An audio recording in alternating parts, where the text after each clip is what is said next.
수강생 여러분 안녕하십니까. 널널한 개발자입니다. 오늘은 2025년 3월 6일입니다. 최근에 핫한 영상이 있길래 그 영상을 보고 이거 뭐지? 하고 좀 분석을 좀 해봤습니다. 제가 영상 만들면서 아마 처음으로 인트로에다가 배경 음악을 넣은 것 같은데, 네, 어쨌든 뭐 이게 왜 저 음악은 무엇이고 저 또 영화는 뭔지 뭐 이런 얘기들을 같이 좀 섞어서 해보려고 합니다. 상당히 레트로 감성이 느껴지는 영화였죠. 그 보신 화면은 한국 영화입니다. 접속이고요. 1997년 때 세기말의 감성이 살아있는 그런 영화입니다. 근데 이 영화에 대한 이야기를 AI 얘기하다 말고 얘네끼리 대화하는 거랑 이거랑 도대체 무슨 상관이지 하실 수도 있을 것 같습니다. 왜 그런지 지금부터 설명을 좀 드려볼게요. 우선은 그 놀라운 영상은 이겁니다. 뭐 이분이 올리신 영상인데 참 구독자가 10,000명도 안 되는데 네, 영상 4개 올렸는데 그 중에 하나가 400만이에요. 400 이제 뭐 더 올라가겠죠. 네, AI끼리 뭐 대화하는 것에 관한 얘기입니다. 그래서 그 영상 내용을 잠깐 보면 뭐 이렇습니다.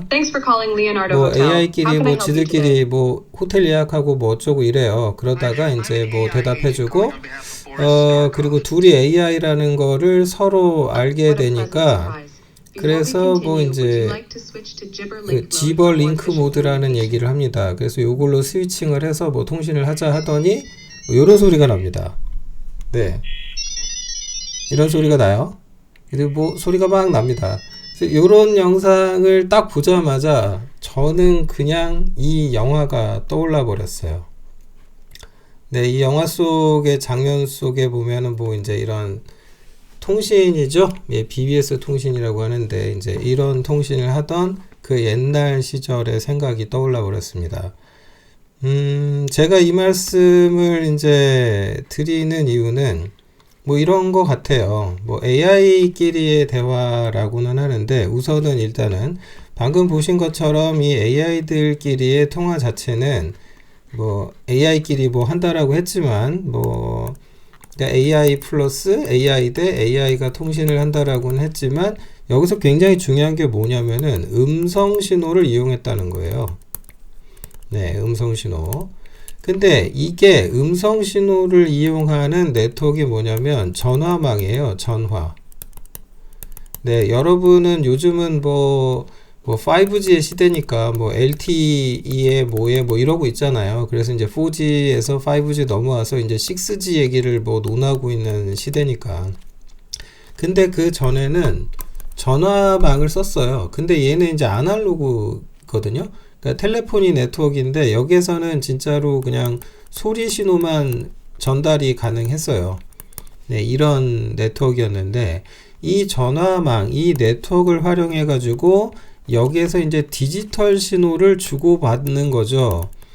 이 디지털 신호를 주고받기 위해서 그러니까 아날로그에서 디지털로, 디지털에서 아날로그로 전환을 해주는 컨버터 그 장치가 있었는데 걔를 이제 모뎀이라고 불렀습니다. 예. 이 모뎀이라는 장치, 네, 정말 오래된 장치죠. 이 모뎀이라는 장치를 요즘 버전으로 생각하면 뭐라고 생각하시면 되냐면은 네트워크 인터페이스 카드라고 생각하시면 돼요. 그래서 이제 전화기를 걸듯이 이제 네트워크 통신을 하게 되는 건데 요즘도 요게 남아는 있죠. 어디에 남아 있냐면 여러분들이 이제 팩스 같은 거 사용해 보시면은 이제 소리가 나지 않습니까? 뭐 이런 소리 날 거예요. 이런 소리 나죠. 이게 이제 전화 신호음 가고 요러다가 이제 상대방이 이제 전화를 받았다. 그럼 이제 이런 소리 나오고 뭐 이렇게 연결이 되면서 뭐 신호가 이제 잡히기 시작하죠. 아무튼 그렇습니다. 그래서 이제 요렇게 통신을 할 수 있는 장치가 걔가 바로 모뎀이에요. 얘가 바로 모뎀인데 이때 이제 어쨌든 BBS 이걸 이용해서 이제 BBS 통신이라는 걸 사람들이 많이 했는데 그 BBS 통신을 서비스를 제공하는 회사 중에 하나가 이제 여럿이 있었죠. 뭐 하이텔도 있었고요. 그 다음에 뭐 천리안 뭐 나우누리 뭐 등등등. 그 다음에 이제 그 유니텔이라고, 유니텔도 있었는데, 그래서 이 접속이라는 영화를 보시면 여기에 이제 그 화면이 유니텔로 되어 있습니다. 아무튼 제가 왜 갑자기 이런 말을 했는지 지금까지 제가 별다른 설명 드리지 않았지만 놀랍지 않은 이유에 대해서 이해하셨을 것 같아요. 적어도 그 1990년대 세기 말에 그때 20대를 살아서 이제 그때 20대를 보내신 분들, 지금 뭐 이제 한 50에서 60대 사이가 됐을 것 같아요. 이제 뭐 요 사이 언저리 어느 지점 즈음이 아닐까 생각이 됩니다. 그래서 저 시대에 이제 BBS 통신을 경험하셨던 분들이라면 AI끼리의 대화는 놀랍지 않다. 왜? 모뎀을 알고 있거든요. 이 모뎀이라는 장치죠, 장치. 얘를 알고 있다 보니까 별로 놀랍지가 않아요. 그리고 이제 어쨌든 뭐 이 사람이 이제 이런 영상 올려놓고 화제가 됐는데, 웃긴 게 뭐냐면 이제 그래서 지버링크가 뭐야 해가지고 이제 좀 가봤어요, 도대체. 그래서 그러니까 사실은 이제 원리라는 거를 이 영상 쪽에서 이 영상을 봤을 때 보자마자 원리는 그냥 바로 이해를 했어요. 어떻게 했겠다라는 거는 이해를 했고요. 그래서 여기 원리, 근데 그래서 좀 궁금해서 가봤는데, 여기에서 보면은 뭐 혁명적인 뭐 AI 커뮤니케이션 어쩌고 하는데, 이게 혁명이라고 좀 일단 동의가 좀 잘 되지는 않습니다. 여기 또 영어로 뭐라고 써있는데, 우리 또 영어 울렁증이 있으니까 번역기 돌려서 봤더니 뭐 이런 말 나옵니다. 우리의 느리고 서툰 인간 단어를 좀 빠른 것으로 대체? 글쎄요, 저는 이것도 동의 못 하겠어요.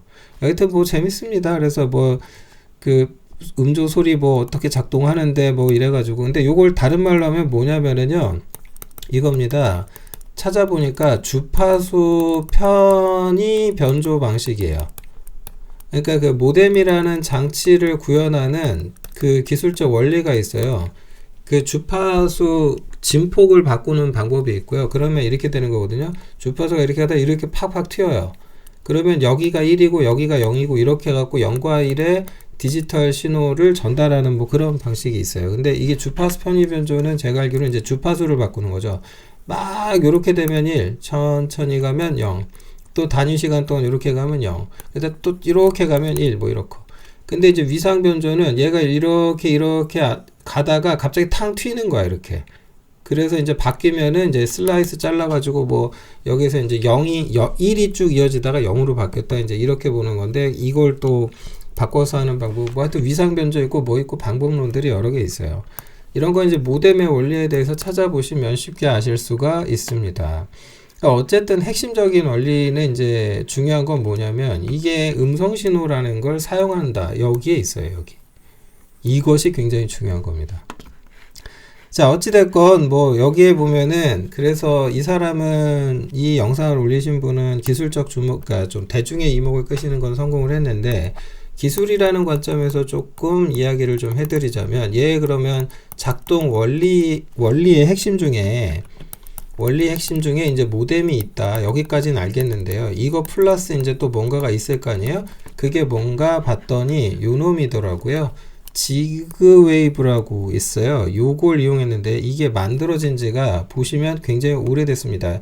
이 모든 링크 정보는 제가 남겨드릴 테니까 참고하시고요. 여기 보니까 뭐 이제 뭐 몇 년 전에 막 5년 전 막 이래요. 몇 년 된 거고, 여기에서 이 지그웨이브를 이용했다라고 돼 있는데, 요거 관련돼 가지고 좀 가서 내용을 잠깐 보시면, 이 지그웨이브 여기 그 GitHub 페이지 가면 이렇게 있습니다. 여기 지그웨이브. 여기 영상 보면 바로 느낌이 와요. 여기 이거 탁 찍어 가지고 이렇게 보니까 심지어 소리도 똑같아요. 소리도. 네. 뭐 이렇게 해서 이제 글씨 몇 글자가 이제 전달이 되죠. 그래서 이제 뭐 PC 터미널하고 이제 이게 그 휴대폰 같은 마이크가 있는, 스피커가 있는 장치들 간에 이제 신호를 이렇게 주고받는 거죠. 그래서 이런 형태로 되어 있고, 이걸 이용해서 뭐 이런 장면도 나와요. 버튼이 있는데 버튼 누르면 이제 신호가 가고, 뭐 이런 식으로 소리가 나오면서 이제 통신이 이루어지고 뭐 이런 거죠. 그래서 이거를 쓰는데 활용된 예를 보면 뭐 이런 것도 있어요. 지그 웨이브를 이용해 가지고 뭐 이런 식으로, 그래서 뭐 이게 사람들이 무슨 R2D2 생각 뭐 이렇게 삐리리거리는 뭐 이제 영화 속의 뭐처럼 보이는데 별거는 아니다. 별거는 아니고요. 여기 원리가 다 돼 있고, 여기 보니까 이제 FSK 베이스드라고 돼 있으니까 주파수 편의 변조 방식으로 이제 구현이 된 것 같아요. 그래서 여기 테크니컬 디테일스에 가보시면 설명이 잘 돼 있어요.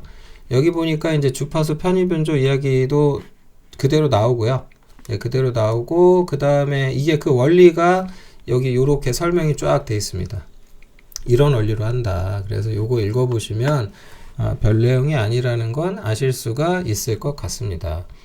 어쨌든 흥미로운 영상이었다. 그래서 좀 여기에 대한 제 생각을 정리하고 싶은데, 그 전에 참 요 말은 하고 싶네요.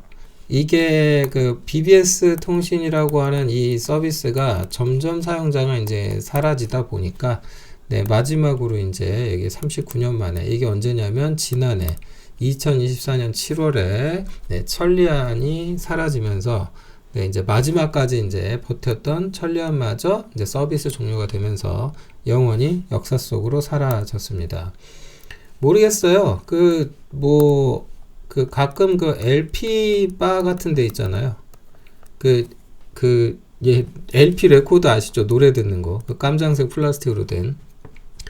요런 걸 틀어주는 그런 음식점? 어떤 그런 프랜차이즈점들, 그런 어떤 그 술이든 뭐든 먹을 수 있는 곳이 있는데, 요런 데 가면은 이제 그 나이가 많으신 분들도 좀 오시고, 뭐 음악을 들으러 오시는 분들도 좀 계시고, 뭐 그래서 그 옛날 DJ 같은 아저씨도 계시고 막 이럽니다. 재밌어요.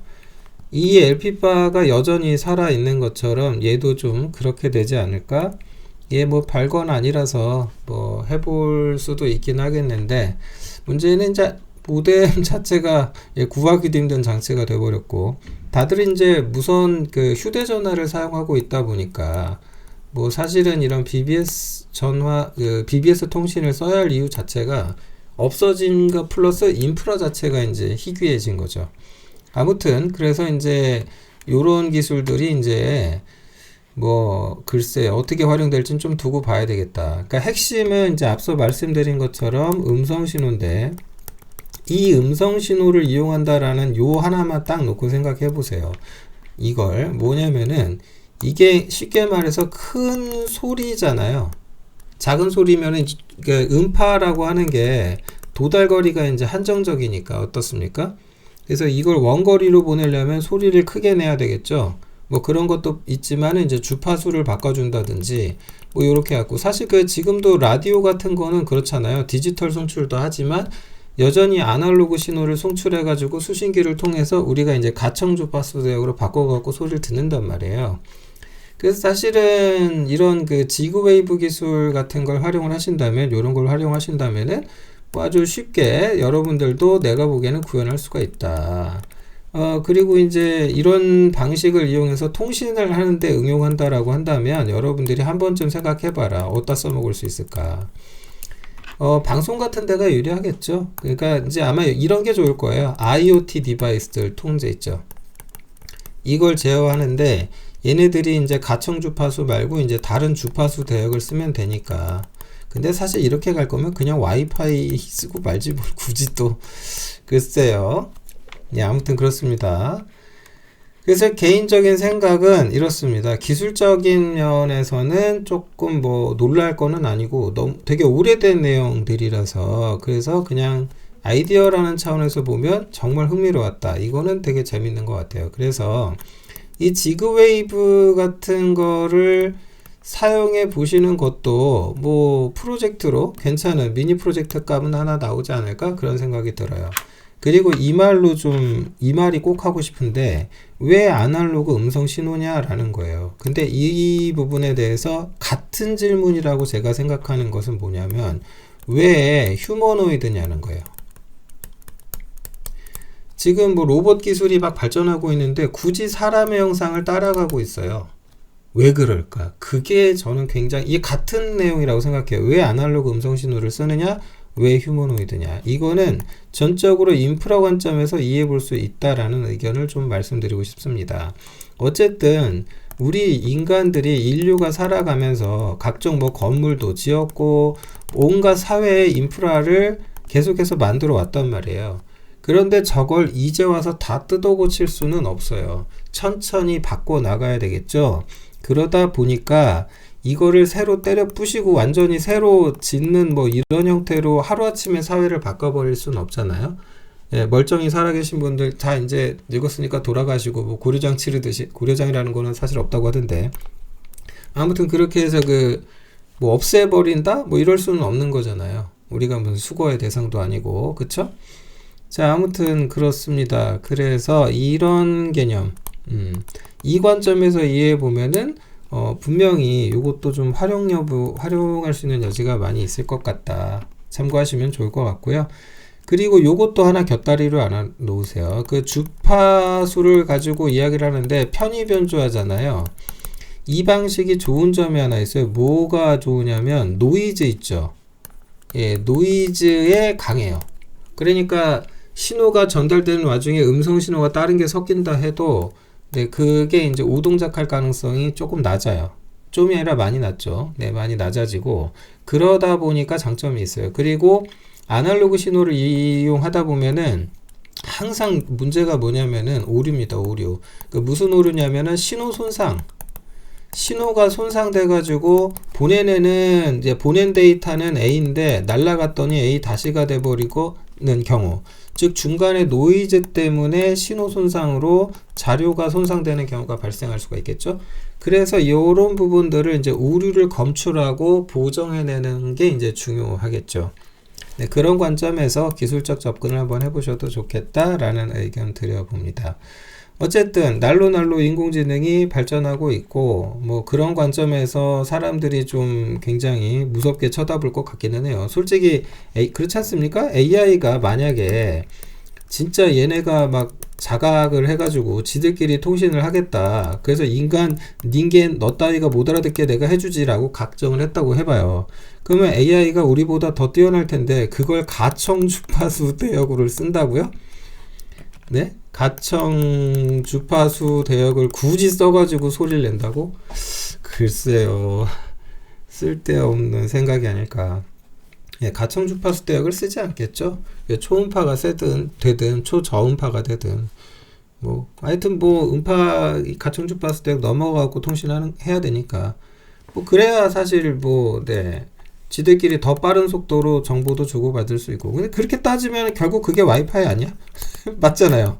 와이파이나 뭐 그 5G니 뭐니 다 주파수 얘기하는데 뭐 아닌가? 네.